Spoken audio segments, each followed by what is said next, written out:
دو حدیثیں اکٹھی عرض کرنے لگا ہوں. آپ نے ان دونوں روایات پر غور کرنا ہے. ایک قاضی اجاز رحمۃ اللہ علیہ نے شفا شریف میں لکھی اور ایک امام احمد بن حنبل نے اپنی مسند میں نقل فرمائی. صحابہ فرماتے ہیں غزوہ احد کے موقع پر ہم نے نبی پاک علیہ السلام کے رخ زیبا پر خون بہتا ہوا دیکھا. کفار نے سنگ باری کی، تکلیف دی حضور کو، مقدس رخساروں پر خون بہا. ہم نے عرض کی یا رسول اللہ دعا کرے نا یہ برباد ہو جائے. نبی پاک علیہ السلام نے فرمایا مجھے لان تان کرنے والا نہیں بنا کے بھیجا گیا، مجھے رحمت بنا کے بھیجا گیا. اور نبی کریم نے دعا فرمائی یا اللہ انہیں ہدایت عطا فرما. اس موقع پر جب حضور کو ذاتی طور پر تکلیف دی گئی ہے، مقدس چہرہ نور پر خون بہ رہا ہے اور صحابہ کے کلیجے پھٹ رہے ہیں، اور احد کے میدان میں حضور کا وہ رنگین چہرہ خون سے بھرا ہوا دیکھ کر طبیعتیں مچل رہی. تڑپ کے عرض کی حضور کریں دعا یہ تباہ ہو جائیں. فرمایا نہ بھائی، وہ لان تان کرنے والا نہیں، مجھے تو رحمت بنا کے بھیجا گیا. لیکن میرے عزیزو، غزوہ خندق کے موقع پر جب دشمنوں سے دفاع کرتے وقت نماز عصر مسلمانوں کی قضا ہوئی تو حضور نے ہاتھ اٹھا کے عرض کیا، کہا اے اللہ ان کے پیٹ آگ سے بھر دے جنہوں نے ہماری نماز عصر لیٹ کی، ہماری نماز لیٹ کر دی، صلاۃ وسطیٰ لیٹ کر دی. ہمیں تیرے حضور جھکنا تھا، ہمیں وہ نماز پڑھنی تھی جو بڑی قیمتی ہے، نماز عصر انہوں نے ہماری نماز لیٹ کر دی، ان کے پیٹ آگ سے بھر دے. حضور کا سارا چہرہ لہو سے بھرا ہے، پر ذات کے لیے دعا نہیں کی کہ یہ تباہ ہو جائیں، پر ایک نماز لیٹ ہو گئی. صحابہ کی عصر قضا ہوئی تو کریم نے ہاتھ اٹھا کے کہا یا اللہ بھر ان کے پیٹ آگ سے. او سنگیو، آؤ یارو اپنا اخلاق تو دیکھیں. میری بھی فجر قضا ہے، میرے پتر کی بھی قضا ہے، میری جوان بیٹی بھی جم کے سو رہی، کبھی ماتھے پر شکن تک نہیں آئی، لیکن میری روٹی لیٹ ہو جاتی ہے تو میں سارا گھر سر پہ اٹھا لیتا ہوں، زمین آسمان ایک کر دیتا ہوں. میرے بچے، آپ کے بچے ہماری نگاہوں کے سامنے وہ پوری طرح بری سوسائٹی کا شکار ہو جائیں اور وہ جانے کس کس گناہ میں لگ جائیں، معاذ اللہ شکن تک نہیں آتی، لیکن میرے کپڑے وقت پر استری نہیں ہوئے، مجھے ٹائم پر فلاں چیز نہیں دی گئی، آسمان سر پہ اٹھا لیا جاتا ہے. حضور نے تو ہمیں یہ اخلاق سکھایا ہے کہ لہو سے تیرا وجود بھی ذات کے لیے بھر دیا جائے تو زبان سے لان تان نہ کرنا، یہ تیرے نبی کا طریقہ ہے. ہاں، اس شخص سے بچنا جو تیری نمازوں کو قضا کرنے کا ذریعہ بنے. ایسے لوگوں کے بارے میں تیرا رویہ سخت ہونا چاہیے جہاں تیری عبادات، تیری اللہ کی بندگی داؤ پہ لگتی تجھے نظر آئے. خدا را دین کا مزاج تو سمجھیں، ہم کس طرح چلے. اور پھر یہاں میں بڑی ذمہ داری سے یہ بات بھی عرض کر دوں، حضور راضی نہیں ہے اس بندے سے جو میلاد کی جھنڈیاں لگائے اور نماز چھوڑ دے، جو جلسہ وقت پہ کرائے، محفل کے لیے صبح شام ایک کر دے اور نماز کے معاملے میں سستی کرے. ایسے ہی جان بوجھ کر اگر بلی کو دیکھ کر کبوتر آنکھیں بند کرے گا تو اس کا معنی کیا ہے؟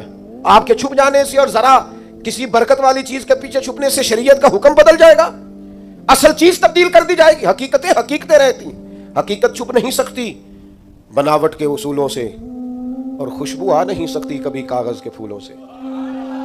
شریعت کا حلال حلال رہے گا اور حرام حرام رہے گا.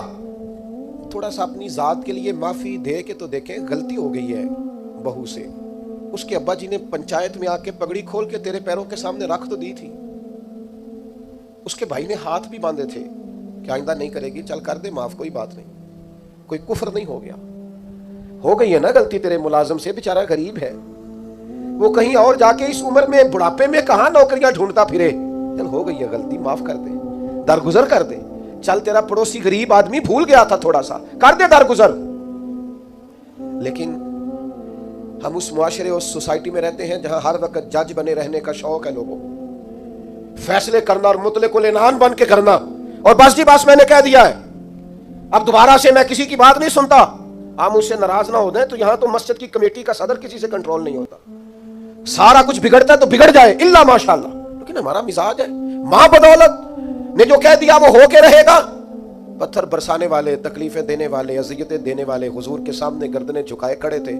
بتاؤ بھائی تمہارے ساتھ کیا سلوک کروں؟ فتح مکہ کے دن اعلان ہو رہا ہے. انہوں نے پتہ کیا کہا؟ انہوں نے میرے محبوب کے عظمتوں والے باپ کا ذکر چھیڑ دیا. کہنے لگے آپ بھی بڑے ہی کریم ہیں، اور آپ کے والد عبداللہ بھی بڑے ہی کریم تھے، بڑے کریم باپ کے بیٹے ہیں آپ، وہ بڑے کریم تھے. نبی پاک علیہ السلام نے فرمایا اگر تم نے یہ کہا ہے تو جاؤ، پھر تم پر کوئی بدلہ نہیں، تمہارے ساتھ وہی سلوک کرنا ہے جو جناب یوسف نے مصر آئے ہوئے بھائیوں کے ساتھ کیا. انہوں نے کنویں میں پھینکا تھا اور جناب یوسف نے سینے سے لگا لیا تھا. لہذا تمہارے ساتھ وہی کچھ کرنا ہے. وہ لوگ حضور نے انہیں معاف کر دیا. میں اگر ایک جملہ کہوں تو شاید آپ کو اچھا لگے اور آپ کہیں کہ یہ جملہ کوئی کسی اچھے ادیب نے اور کسی اچھے دانشور نے بڑی اچھائی سے کہا ہے. حضور نے انہیں معاف کر کے رہا کر دیا، پر وہ قیامت تک کے لیے میرے نبی کی زلف کے قیدی بن گئے. فرمایا جاؤ نا، جاؤ، میں نے تمہیں رہا کیا. نبی پاک علیہ الصلوۃ والسلام نے انہیں رہائی دی اور انہوں نے بلند آواز سے کلمے پڑھنے شروع کر دیے. وہ سارے حضور کی زلف نازنی کے غلام ہو گئے. معاف کر کے کسی کو غلام بنایا جا سکتا ہے، بدلہ لے کر غلامیاں نہیں ہوتی، محبتیں پروان نہیں چڑھا کرتی. لیکن وہ ہماری طبیعت ہے نا، مزاج ہے.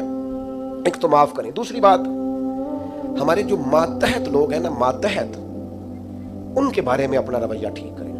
جن لوگوں کو اللہ تعالیٰ نے پیسے دیے ہیں نا، یا مالک نے انہیں کوئی عہدہ دے دیا ہے، یا ان کے پاس کوئی 10 20 50 200 لوگ کام کرتے ہیں، وہ تھوڑا سا سوچیں کسی وقت بیٹھ کے کہ میں آج ایک فیکٹری کا آنر بن کر اور ایک ادارے کا سربراہ بن کے بیٹھا ہوا ہوں، اگر کل مجھے وہاں کھڑا ہونا پڑ جائے جہاں مزدور کھڑے ہیں تو پھر میرا حال کیا ہو.